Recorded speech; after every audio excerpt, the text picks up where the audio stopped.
Let's see if we can cover three political topics in 2 minutes, and then we'll take your questions.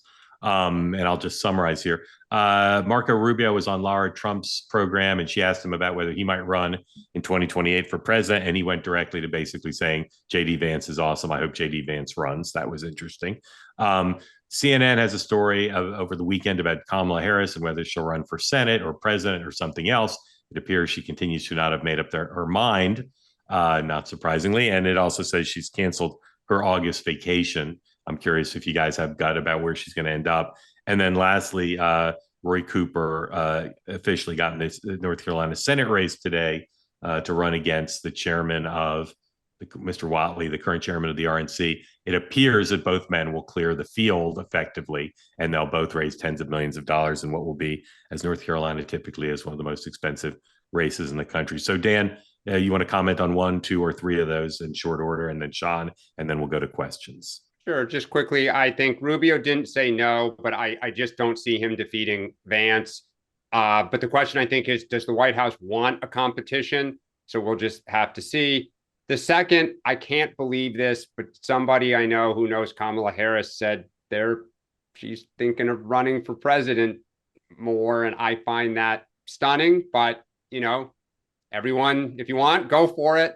And North Carolina, I just think that and Michigan, I think, are really going to give us clues going into 2028, because in North Carolina, it's an open seat. Both parties have their candidates. Republican outside groups are already running digital ads against Roy Cooper. Yeah, you see he announced officially today. I think there's going to be a ton of money spent. Democrats have got to find a way, when you think about after the next census, to put North Carolina legitimately in play. So I'll be really fascinated to watch it. Sean. Real quick, I think that the Rubio thing is fascinating because I do think that there's an aspect of which it actually contrasts with the Kamala stuff. It says to me that he gets what the future looks like. Maybe he's positioning himself for a VP role, or he sort of likes, he has a good relationship with JD and says, hey, maybe I can just stay on his side. I mean, there's a million things, but I think it's a big tell for him because there's a lot of people who thought that he might be the one of the other alternative candidates. On the Kamala thing, I got just on a pure, again, why this contrast, I could make a ton of jokes about how ridiculous this is, but I do think that her indecision, lack of planning, etc., just underscore how bad of a candidate she is. Like, if you wanted to do one or the other, you'd be setting up stuff, you'd be doing, I mean, like, this to me just underscores how bad she is. And so I really don't care what she runs for, but if I were a Democrat, she is to me so unformidable that's the bigger story, is that how pathetic it is after what she's done, that no one cares. She has Sorry, go ahead.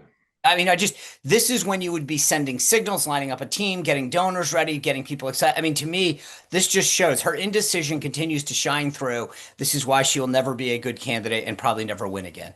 And again, if I were thinking about running for governor on the Dem side, I'd be like, great, bring it on. And then lastly, on North Carolina, look, I think this is the ultimate proxy fight. Roy Cooper, obviously very strong. This is important for Republicans because I think Tillis would have held the seat. I don't know that Cooper would have gotten in, but I think bottom line is this puts a seat in play and spends a lot of money that probably wasn't anticipated having been spent. Whatley has a lot of experience. He was the North Carolina GOP chairman, obviously huge access to donors now.